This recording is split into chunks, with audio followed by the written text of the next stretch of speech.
What's going on, guys? It's FISTWeaver from Margaritaville Guild, taking another look at the alpha client for Warlords of Draenor. In this video we're going to be talking all about the Bloodmaul Slag Mines, the first dungeon available in the alpha client. You'll find it in the starting area, or the area that we started in, Frostfire Ridge. And we're going to run through all the boss fights in this video, and during Trash I want to talk a little bit about healing changes in general, as well as FISTWeave healing, which is what I'm doing throughout this entire dungeon. Work's been working out pretty well, so I want to show you guys the changes there and see that in action. So healing in general, there's definitely been some pretty big changes there. It's gone from a really spiky, how fast can you spam your biggest heals, get everybody back to 100%, to a decision of there's lots of people low, who am I going to heal first? Because one big heal isn't going to get someone from 20% health to 100% health. At least that's not the case that I've seen so far. So really having to make the decision on, am I going to get the tank up a little bit more, or do I need to heal that DPS who's at 20% right now? Because you can't quickly, at least, heal both to 100%. So you got to make some more decisions there. Another thing I noticed is that you definitely are not as mana dependent, and I hope they fix that a little bit, make it a little bit more difficult. But throughout this entire dungeon, I don't think I go below 80% mana. I've got Mana Tea if I need to, but I almost never use it. So really, again, it's about that management of who I'm healing, rather than this about anything else like running out of mana or just spamming everyone constantly. So the tank pulls pretty good throughout this dungeon, so you see a couple good pulls where several people are getting low health, and even if I'm spamming my Surging Mist, that highest cost ability, it's not going to get someone up immediately. I've got to cast that several times to get someone to full health. There, our mage almost goes down, cauterizing there. So I cast, I think, 3 Surging Mists to get him up just above 50%, so kind of give you an idea there of what you're looking at. Alright, so this first boss that we're coming up on, as you can see all this fire billowing out here and all the ogres on fire, this is going to be the Magmalatus fight, and this is a 2-part fight where you start off actually fighting an ogre. Ogre's name's Gogda, and you'll fight him. He's got some elementals that he's summoning, and then he will actually be killed. This ogre will actually be finished off by a fire elemental that's been imprisoned behind him, and then you'll have to fight that fire elemental as well. Had a couple different groups think that this was the actual boss fight here. This is just a large ad, so don't think that's the fight and waste time, work, or bloodlust here. You can finish him off pretty easily. Had somebody disconnect here, so it took a little bit longer. This is the only interesting trash in the entire dungeon, in my opinion. All the rest of them are ogres, except for one giant boar that you'll find later on. Be excited about that. Right, so as we're going on to this fight, I want to talk a little bit about FISTWeave healing, or Eminence healing. I don't have a perfect rotation down yet, but as you guys can see, it works out pretty well. I'm never going into that Wise Serpent stance, not casting Soothing Mist, not casting Renewing Mist, Uplift, Enveloping Mist, any of that. Primarily because you don't have access to it in this new stance, the stance of the Spirited Crane. But it does heal pretty well. I've used in this dungeon the talent, level 100 talent choice, Chi Explosion, which replaces your Blackout Kick with an ability called Chi Explosion that consumes all of your available Chi, whether it's 1, 2, 3, or 4, and has different improvements to that kick depending on how much Chi you use. So for 1 Chi, it's just going to deal a little bit of damage. For 2 Chi, it'll deal damage and healing. For 3, it'll disperse that healing to everyone around you, and for 4, it'll do all of those things plus spawn healing spheres all around you when you cast it. So that's pretty cool to get all those healing spheres cast and then quickly do a detonate chi so that they get consumed immediately. So here's Gogda, the Forge Master. You're going to be fighting him. Not much to him apart from quickly switching to the adds that he cast down. You've got Earth Elemental as well as Fire Elemental. Earth Elemental, as you can tell here, I try to stun him. He's immune to that. The Fire Elemental, however, is not. So you can stun him, interrupt the Fire Elemental. And then the one other ability that he has that you need to worry about as a healer is to dispel his debuff. Debuff similar to that in the Protector's fight in Siege of Orgrimmar, where if you don't dispel it quickly, then it's going to jump to someone else. So you see me dispelling right there, getting that off as quickly as possible. So like I said, I don't have a perfect rotation, but typically I like to get that Rising Sun kick in to increase the damage, get my Tiger Palm so I can get buffed, and then after that cast my Chi Explosion.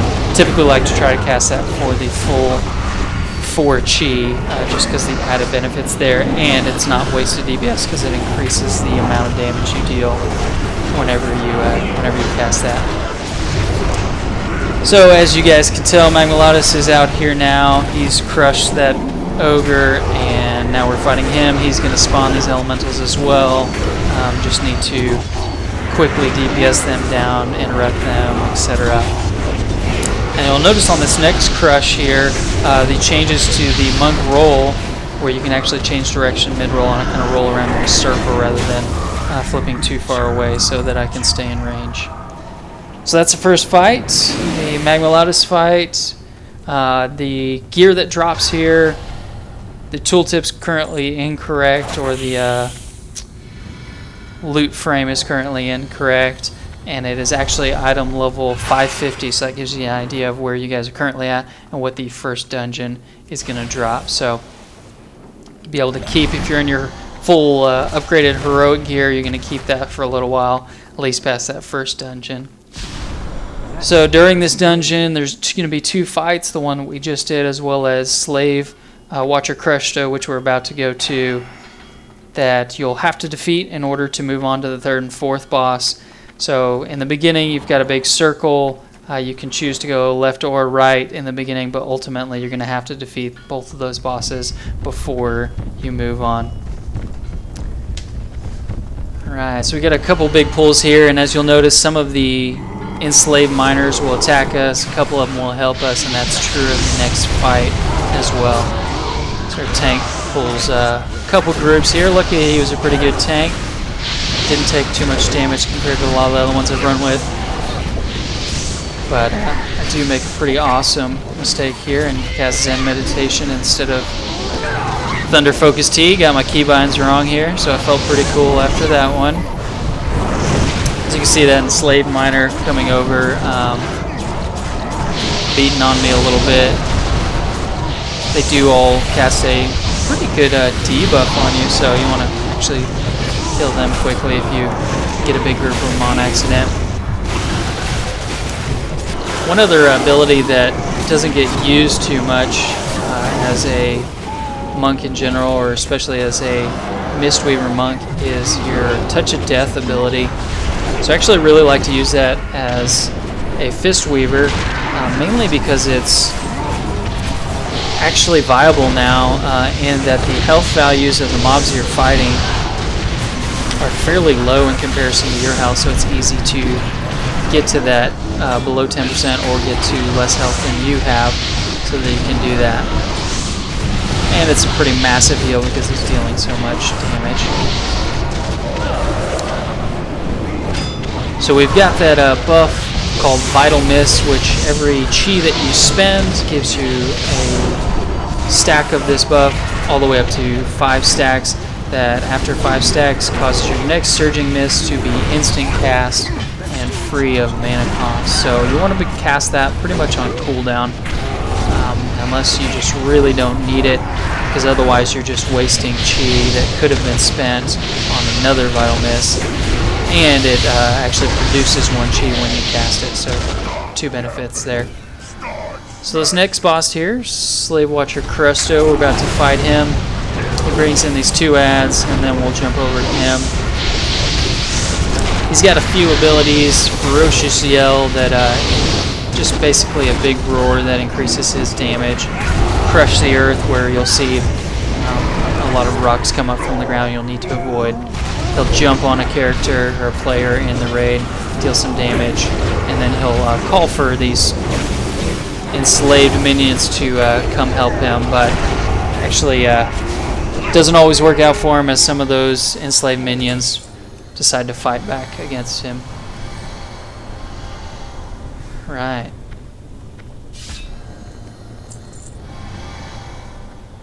So, waiting on that tank. Not sure what he's doing. Hanging out. Alright.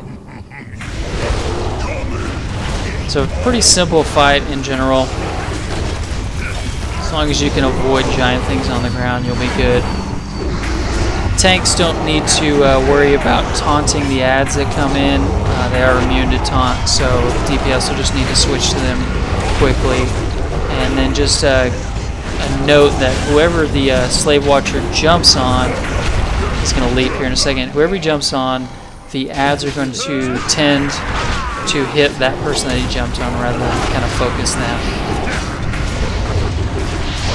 So again, you'll see a couple of the slave miners come over here and they'll actually be friendly. You can heal them, keep them alive. They die pretty quickly to his abilities, but they'll help you out. You see one running over right now, coming and attacking him, and they actually put a pretty good debuff on him as well.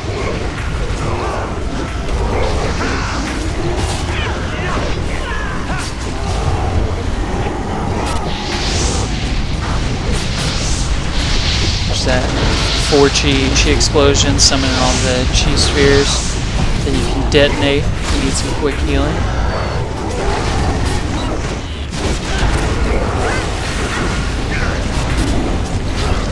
And that is the Slave Watcher Crusto fight. So once you defeat those first 2 bosses, like I said, in either order, however you want to do that, you actually go to this cutscene where fire that you couldn't pass through before now gets a bridge drop down on it, because we all know that wooden bridge are great at stopping fire. So that's the next boss that we're going to fight, is Roltal. So we'll head on over to him here in a second. I think there's some confusion in our group here about which way we were going. Realize that, hey, I should probably go with the tank, so not ready yet. Turn around. Hope you guys are excited. You get to see the one unique mob in here. That's the giant boar.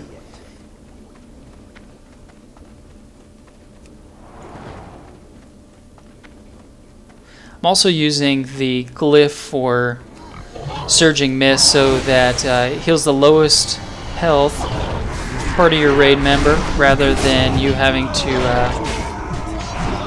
decide who you're casting that on. That helps so you can stay focused on your target.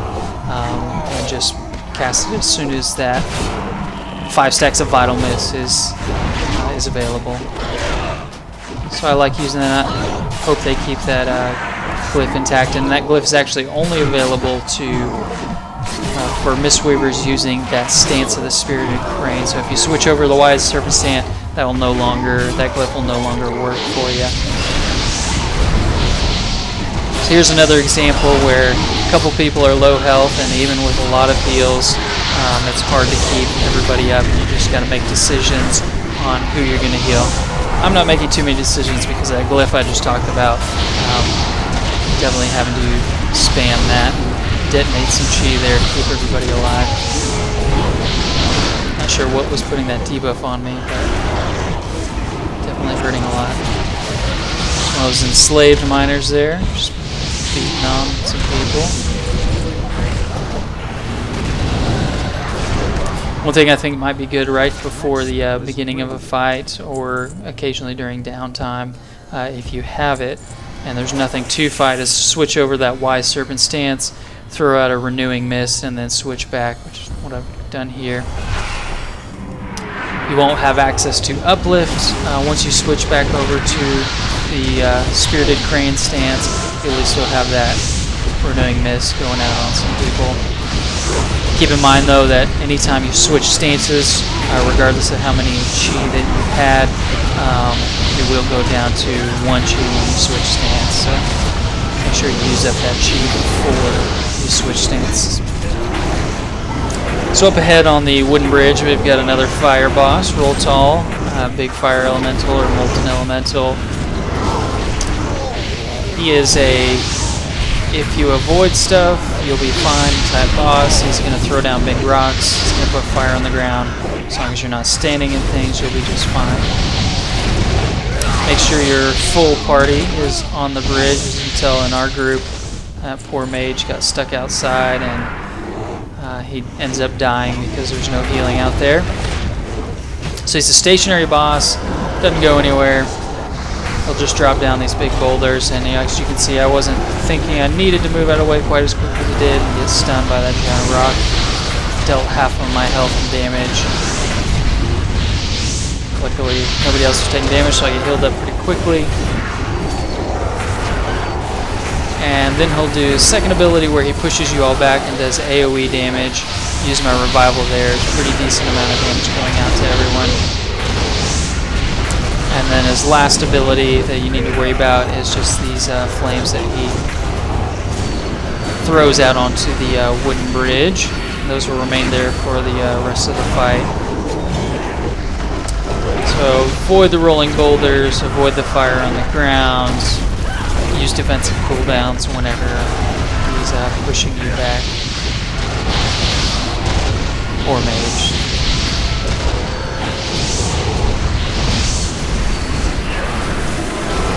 Love that 4 chi cheese explosion.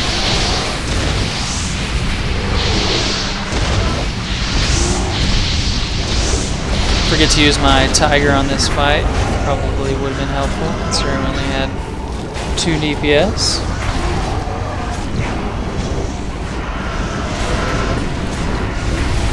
I think that this is just going to be laughably easy when we can come in here and do this in full heroic gear, but just leveling anyway, so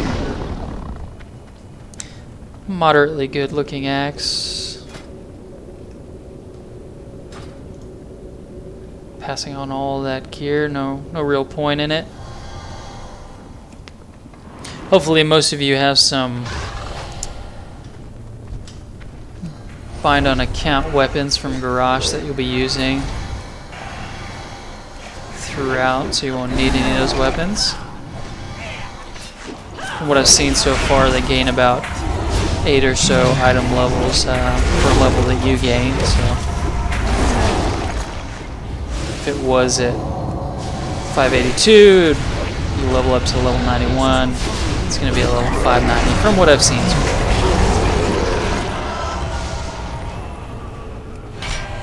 Alright, so the last boss here, we've got Gugrock, another giant ogre. He's going to be similar to the first boss that we fought, Magmalatus. He's going to summon some fire elementals. However, rather than attacking you, those elementals are going to run directly for one of the fire kilns that you see around the room.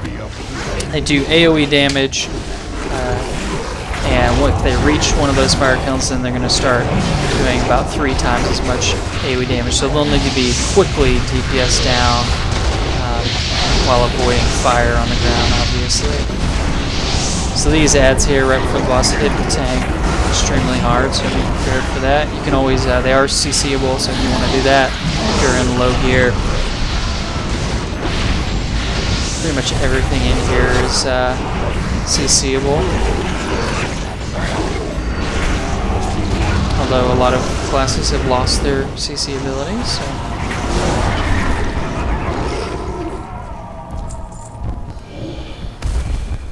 A couple ogre casters here.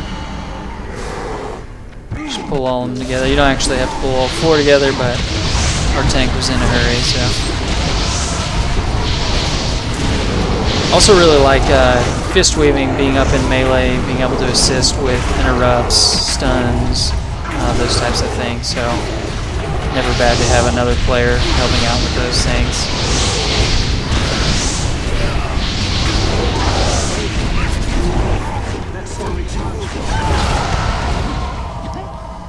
Alright. So Gogra. Final boss in Bloodmaul Slag Mines, so we'll fight him. So his cast time ability is interruptible, so you'll want to interrupt that each time, otherwise he'll become empowered and hit harder and harder from that ability. Avoid the fire on the ground. It'll spawn as a almost like dark coals on the ground and then explode into fire. And then this elemental that you'll want to DPS down. As you can tell, he's focused, not attacking anybody. Just headed straight for that kill. Hey, I remember to use my tiger this time. One of the guys in group, poor mage again, stood in some of the fire. It does do a pretty high amount of damage quickly, so make sure you're not in that. One thing to be careful about here is stunning one of those elementals in the fire, where your melee can't get to them. And if you guys saw there, quickly gained 4 chi from using Crackling Jade Lightning. It's a high mana costing ability when you're in the Wise Serpent stance, or rather the stance of the Spirited Crane, but it does gain 4 chi very quickly. And then if you have the Chi Explosion ability, you can cast that from a distance as well. So a couple of distance abilities you can do, just gonna wreak havoc on your mana. So that is the Bloodmaul Slag Mines. Hope you guys enjoyed. Don't forget to like the video down at the bottom. Appreciate you guys watching, and check back more for some new videos.